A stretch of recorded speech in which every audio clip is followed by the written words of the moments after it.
Usually now there's big applause and I'm really irritated it's not there. I hope you can really join in and enjoy what's going on here. You see, we have people clicking in and getting out again this afternoon. That's what it is with an online summit. I'm asking now my second speaker. He joins from Rostock. And he's also talking about fear, a completely different approach. And if you like, Roman, stay with me. After I have introduced our speaker and his speech, we will have an interactive exchange and just see with these different approaches to fear, what we can harvest from this. Because future skills farming, and let me do this introduction so you understand a little bit more what we are doing. Future skills farming is about cultivating. It's about working like a farmer, but working with ourselves.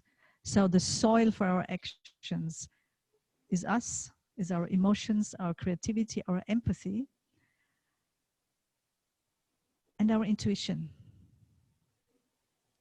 And on those pillars, if we really deeply dare to develop as human beings, we are like a seed that's tended, that's grown, that can grow, that needs water, that needs organic fertilizer because it brings more fruit.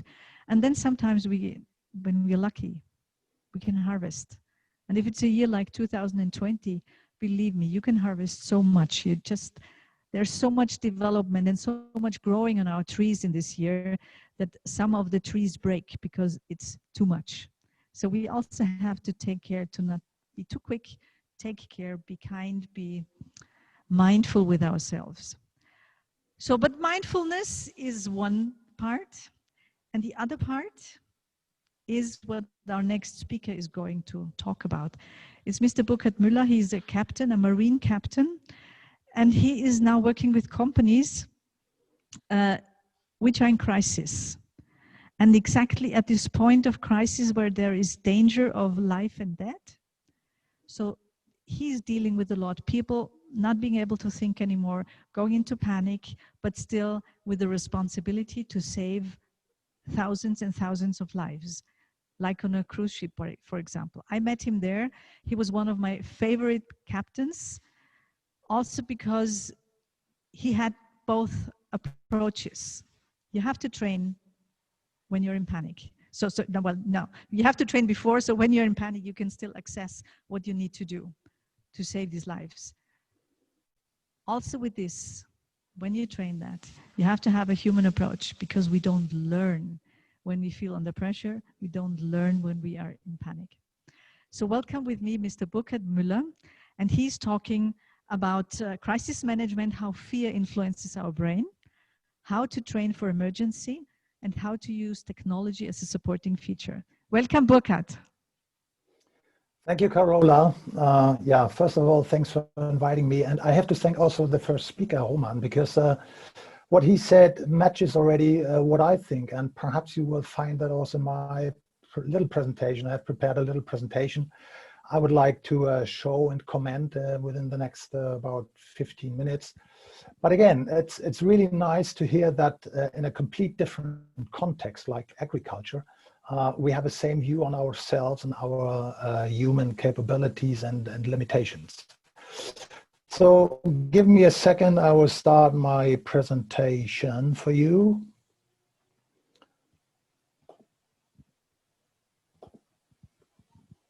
So while you're doing it, let me just ask you quickly something. It's always, I think, very, very important when someone clicks in from somewhere else. You have to say you're in the same time zone. We have gorgeous weather out there. How are you in Rostock today? Well, temperature dropped down from above 30 degrees down to 16 to 18. So actually it's nice weather today. And we have a little rain this morning, but now it's fine. So I'm in perfect environment to join you for this conference. Good. So let me, all the listeners, I ask you now to connect with yourselves. Who is doing personal development, you know what I mean. But for everyone who has not done that yet, now we're going into something. Imagine there's a crisis I don't know which images you're going to use, but I just use mine at the moment. It's really, there is something happened to a ship. You have to get everyone off board. It's maybe sinking, and believe me, there is panic. So what you do at home is, please connect with your feet to the earth, connect yourself, and just imagine a situation where you were really in fear and maybe panicking. And then get this input. Burkhard, it's yours. Yeah, thank you, Karola. As you said, I'm a master mariner, I'm an active captain, and I still work at sea, but I also work shoreside. I'm working since 4 years as management consultant, and I have specialized also in risk and crisis management consultancy. And why did I do that? Of course, the coronavirus pandemic is one of the triggers of the last year, actually. That also has driven my attention more to this area of the business. Otherwise, I was busy in providing training, simulator training, ship handling training, where we put people in a virtual working environment and try to give them a working task which is very close to their reality. And it's really amazing to see how people behave in a simulator, which is actually just technology-driven computer and screens and all this stuff. However, we put ourselves so soon in a real situation that we can train performance, that we can train our own ability to deal with unexpected situations like it would happen in reality. And that matches very nicely together with what I'm doing now. So give me a few minutes. I would like to give you a tour, about 15 minutes, about crisis management. What happens to us? How can we deal with this kind of unexpected situations?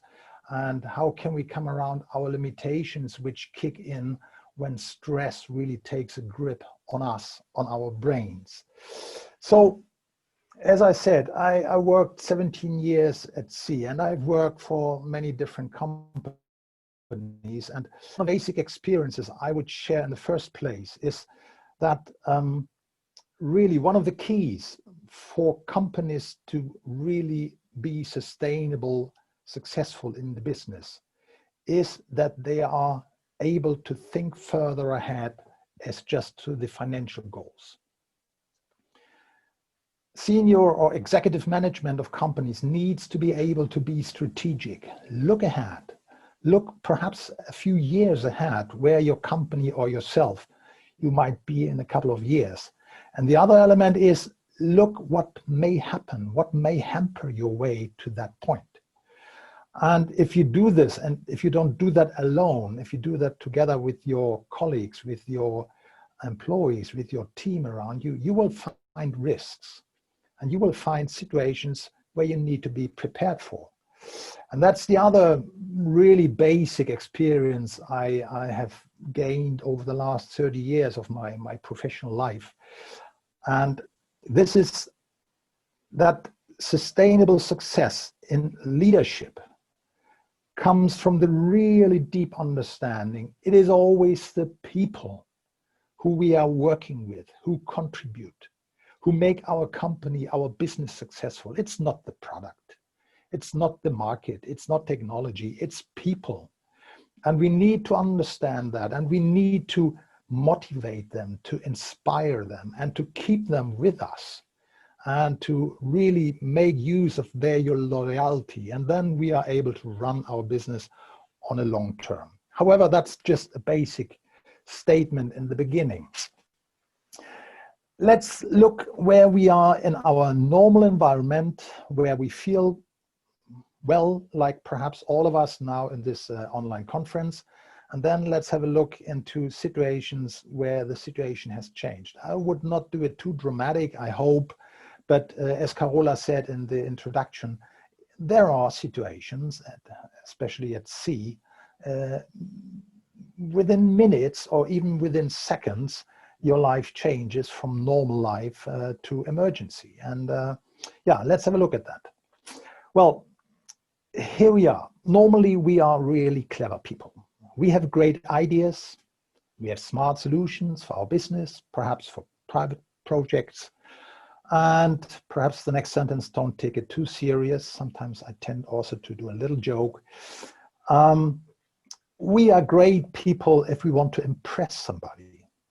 If perhaps I want to impress an attractive lady like Karola, I suffer from a firework of good ideas. And perhaps if we do it the other way around, that a lady wants to impress an elegant gentleman, then she will also do things like that. But this is where we are in normal condition. Our brain work is in normal working conditions. However, there might be situations where this changes. What if we are suddenly involved in a traffic accident? Or we are in a building, in a room where due to a power failure, it becomes dark. And we don't see the escape. We don't see the way out. Any kind of uncomfortable situation where we pushed out of our comfort zone within a second changes life, and it changes dramatically in our brain. Let's have a look. Let's put it to a more extreme. What happens to an airline pilot in his cockpit if he loses all engines immediately after takeoff, like Chesley Sullenberger with the Airbus leaving from New York? What happens to you as a captain on a ship's command bridge, losing propulsion and steering by a total power failure, the so-called blackout? And the bad weather causes you to drift with your vessel towards a rocky coast. Is that a dramatic story? No, it's not. It's reality. Perhaps you remember. It was the Viking Sky in March 2019. She suffered exactly that. A total power failure. She lost power, no propulsion, no steering, and she was drifting towards the Norwegian coast.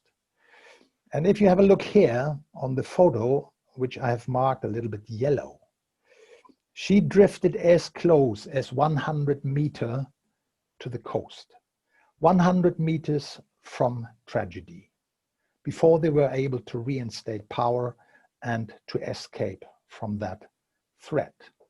Just try to imagine what happens with the bridge team, what happens in the head of the captain. Or let's drive it to the worst. Try to imagine that you are somewhere there in this kind of wagons or on that ship which is going to sink and you are trapped. It happens like that. Of course, you are scared, you are shocked. You feel the pressure. The time is ticking, but you don't know what to do because your brain is frozen. Does any one of you know this feeling? I know it. I know it exactly because it happened several times to me. It happened in some situations at sea, but it also happened when I was working as a crisis manager for a shoreside shipping company, and when the call of a captain comes in to me and he told me what happens to his ship. So believe me, it changes your life substantially. And if you try to build or paint a picture, what kind of feeling is that? I could not find any better than this one.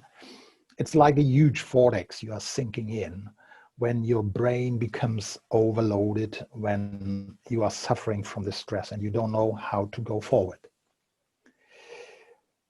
Let's look into the detail. What really happens to us? And this is the result of research and development and the analytic work of safety experts around the globe from various industries.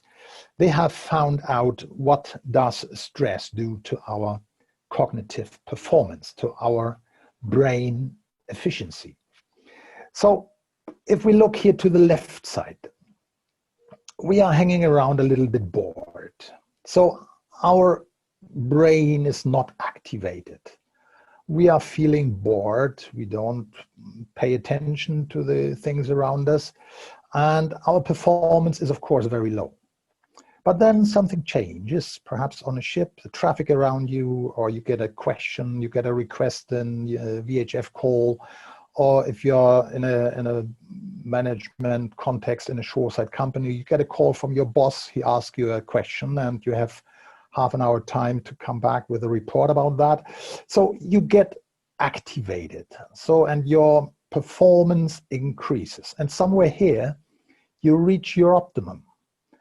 Your cognitive performance reaches the optimum. Driven by demands, by workload, you have to deal with, but your capabilities are still good enough to deal with that. That increases your performance efficiency.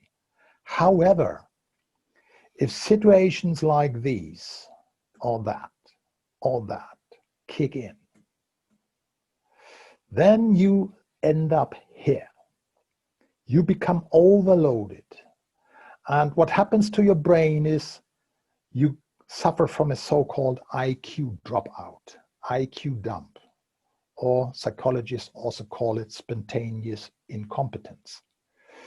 That means in this situation, you are overloaded by the demands, by time pressure, by a situation, and your own capabilities, your cognitive capacity is not good enough to deal with this situation.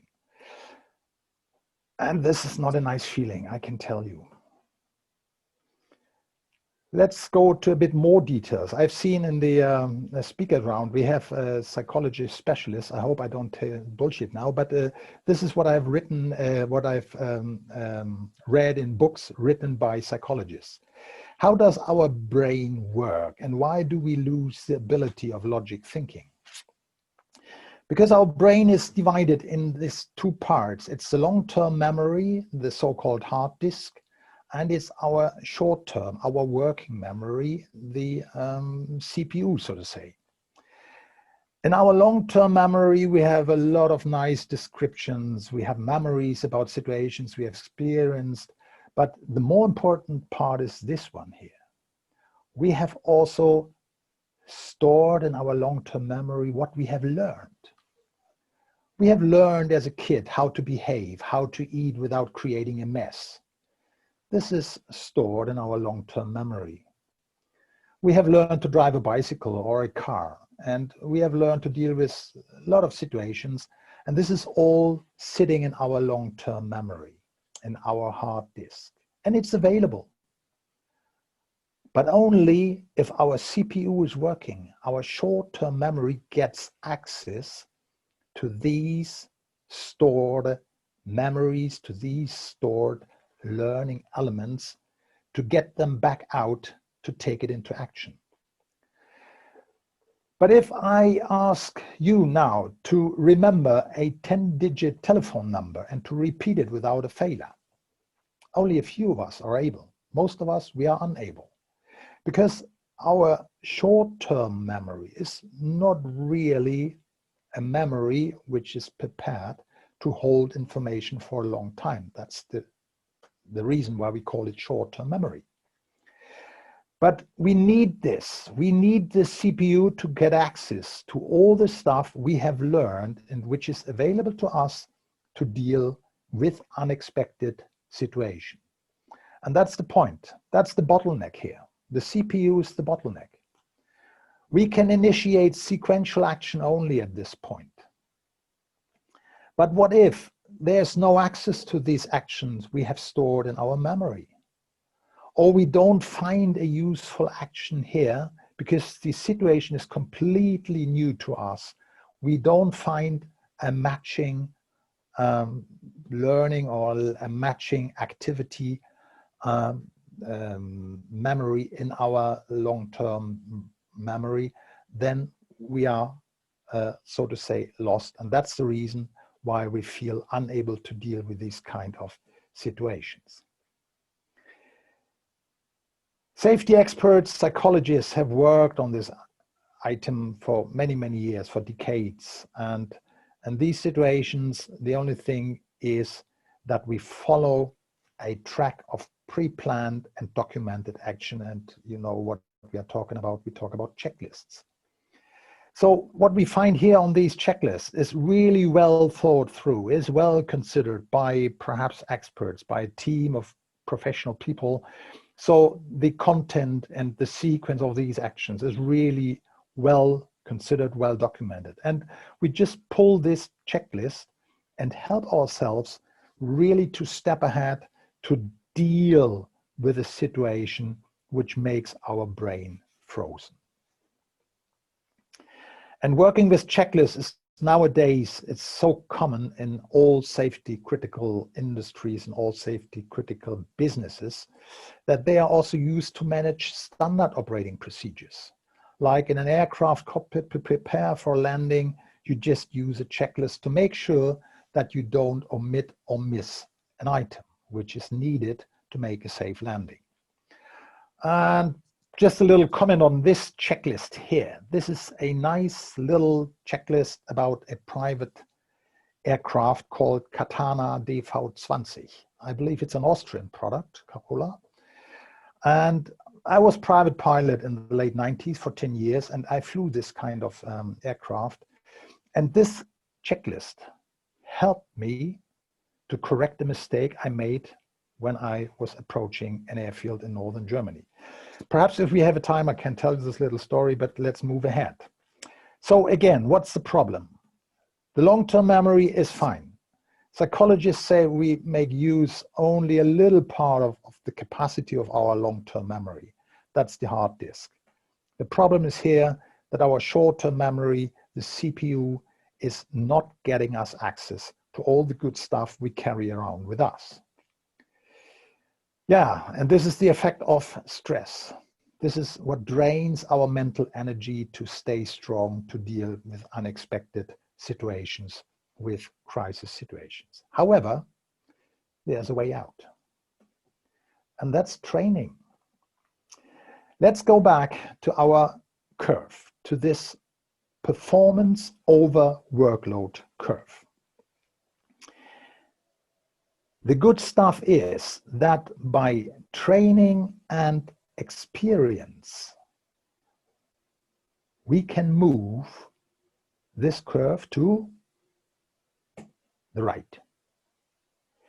That means that the moment when we reach our optimum comes in later. We are able to deal with much higher workloads.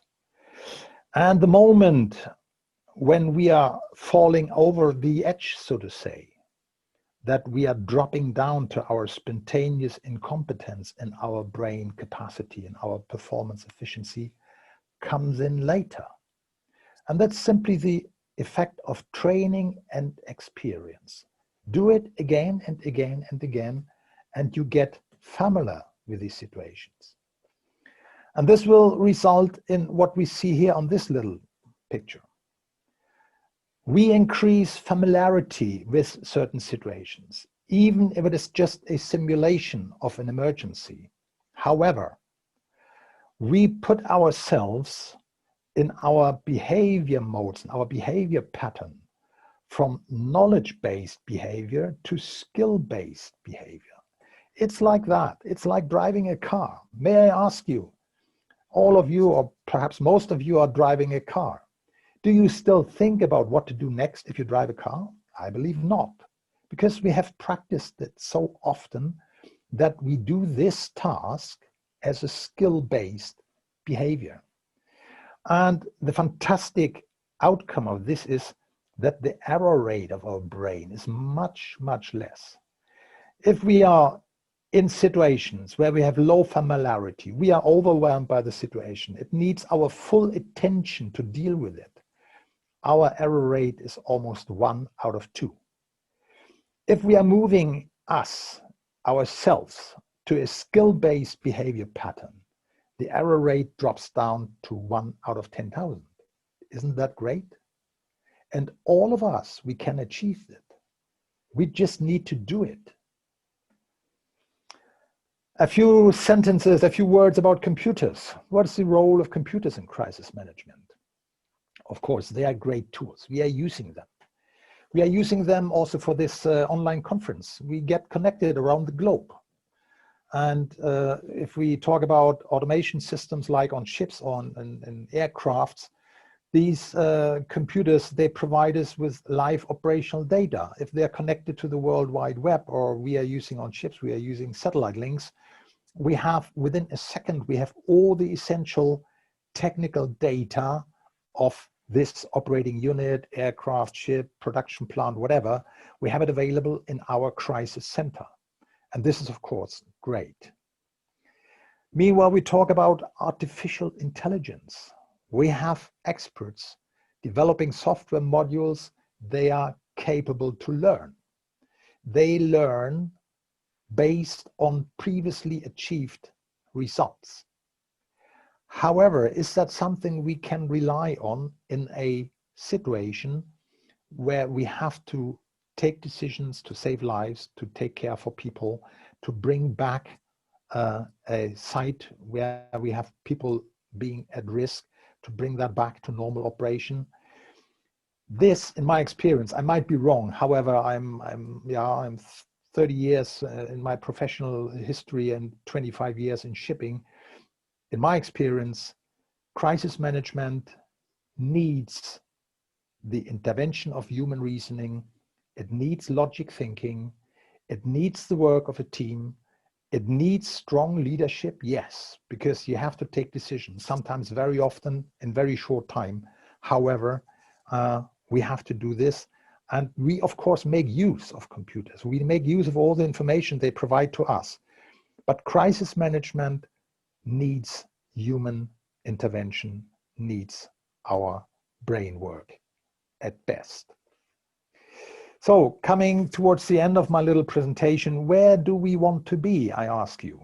Do we want to feel lost in space, overwhelmed by emotions, or shocked?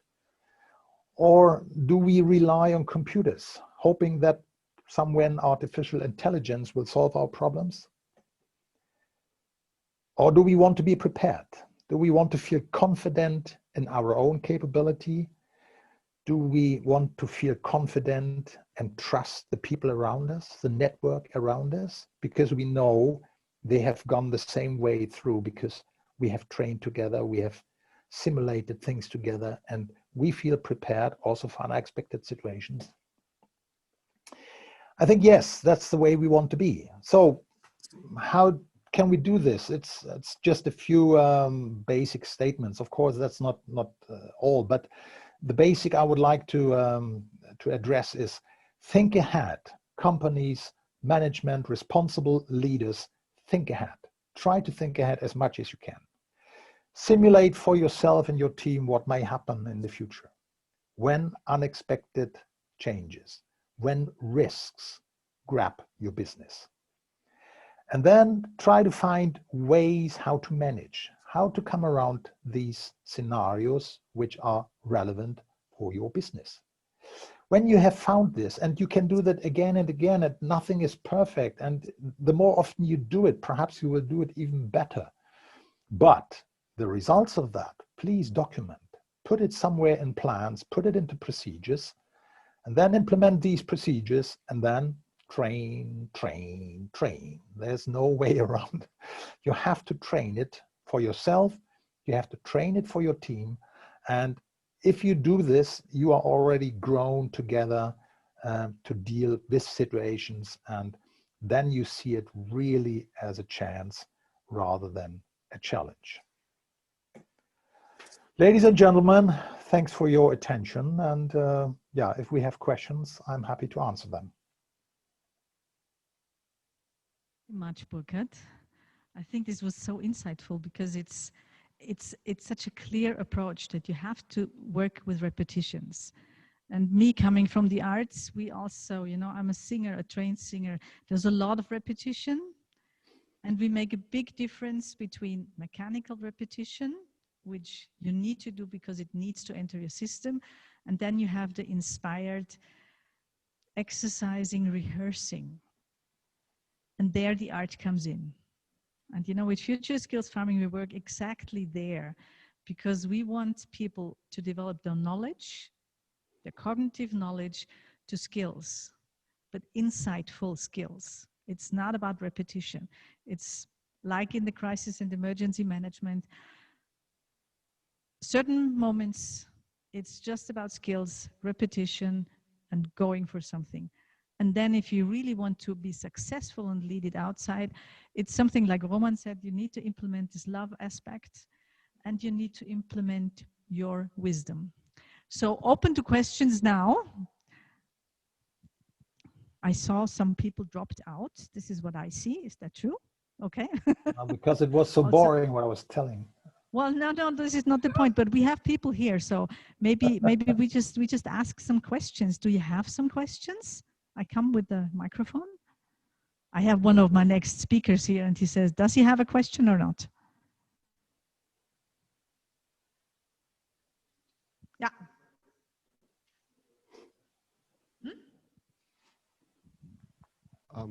Hello, my name is Gerald. One question, is this a standardized education? Is this a standard program for education your staff making crisis management?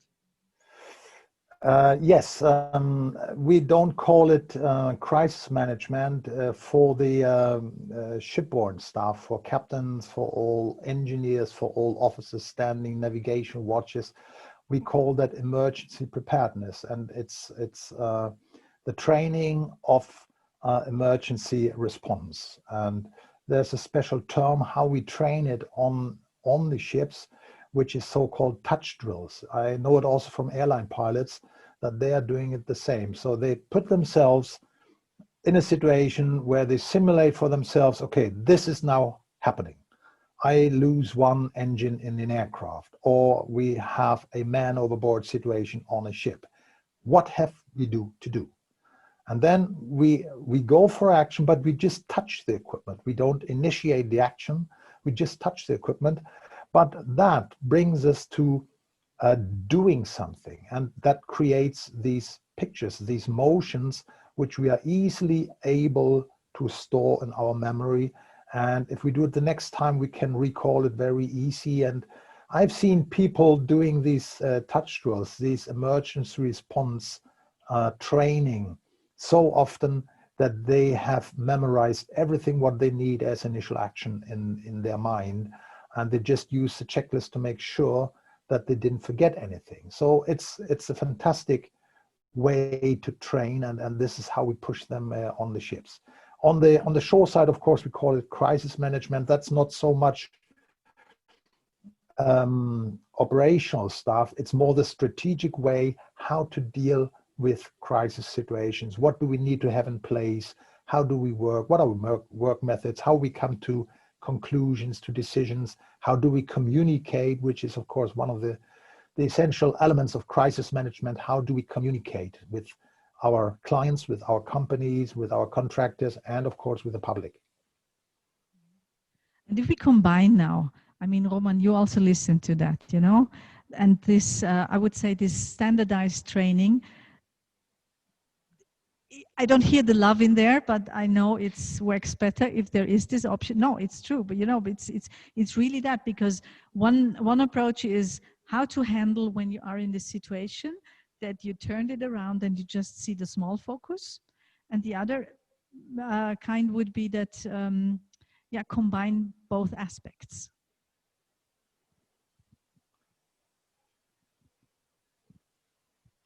Someone told me that my microphone is muted. I think yours is on. I'm just going to read here. Yes. What do you think? What do you think how to combine both aspects? How would you do that? In German or in English? You do whatever you want. I just read quickly the chat. I would say it depends. Perhaps we have different situations. In my situation, it's a non-structured situation, I would say, in most cases. So it's more difficult, or it's more intuition. It's more it's softer. But in the regional development, we come to points where we can structure different things, and so we come in a structured situation, and in in such kind of Pflichtenheft. Also, you know, what's the Pflichtenheft? A list of manual, duties, a list of duties. In a kind of manual, yes, that's the point. I have an additional question. Can you hear me again? How should we train business management people to make them fit for crisis? What is your suggestion?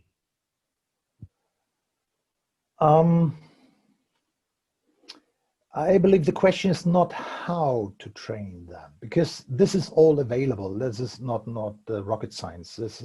There are so many books about crisis management, crisis communication. The key for me is that people understand that they need this, dealing with unexpected situations for their business. And this is what we have seen over the last month. There are so many companies which were completely overwhelmed by this coronavirus pandemic. It has changed their business environment so dramatically fast that they were immediately behind, that they were really in a reactive mode. However, a spread of a virus is nothing we can think before. And there were other situations where we had spread of virus. We had this SARS fever a couple of years ago, which is one of the previous virus species. And there are companies who have prepared themselves. What happens if? And out of that, they were able to develop procedures. They were developing tasks for certain departments of their organization, and they have prepared themselves. And then out of that, you can start really go to details and to train it. But the key question is, do you have the courage? Do you have the strategic view to look into your business, to go so far ahead that you find out there might be something happen from this direction or from that direction? It's not necessarily the earthquake or the hurricane or the something else, which is not really very likely here in our area. But there are other changes of the situation which may affect my business, and we just need to sit together and put our heads together and try to imagine what may be a risk to me or to my company, and what of these is the most likely. And then we start looking into it, and then we develop a way how to deal with these crisis situations. Thank you. So in the end, I would say the suggestion is to combine both, to prepare for crisis, to prepare for emergency, because that's part of life. Yes, that's just how it is, but not to focus all the time on that. It's not about preparing for something that you need to go into fear because it might happen. But when you're there, you really need to know how to deal it. So we work just better with safety, emotional safety. And love just creates this emotional safety so strong. And still on the same time, on the same level, prepare if it's really getting dangerous. But to all our listeners, I saw you all clicked in. You did not disappear. I just saw the list. I'm happy for that. We have people from Jordan in here. We have people from Croatia in here, from Germany, from Austria, from the US. And so a warm welcome to all you out there. Most of you I know. And that's just a nice feeling, you know, to reconnect with you. And we are now opening up to our first intermission. I told you, or I wrote to you, it's very important when we focus on a screen, it narrows down our view. And we need to open up, we always need to broaden our view because we're humans. We just need that to work best. Also, Burkhard, you know, with the emergency strategies, it's about broadening up your horizon and being able to act. So what we're doing now is an intermission means, please, you have a bio break, of course. We have a program in there, so you just stretch yourself. connect, have 1 minute to digest what has been said now.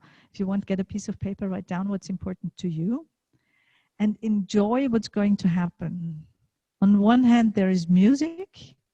I was talking about singing, and who knows me knows I'm a trained singer, and I have my favorite colleague here.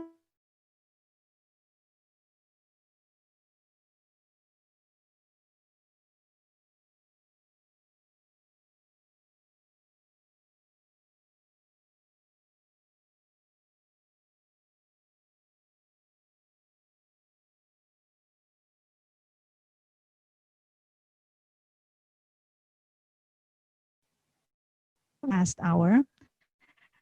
And whenever you have a question, please raise your hand.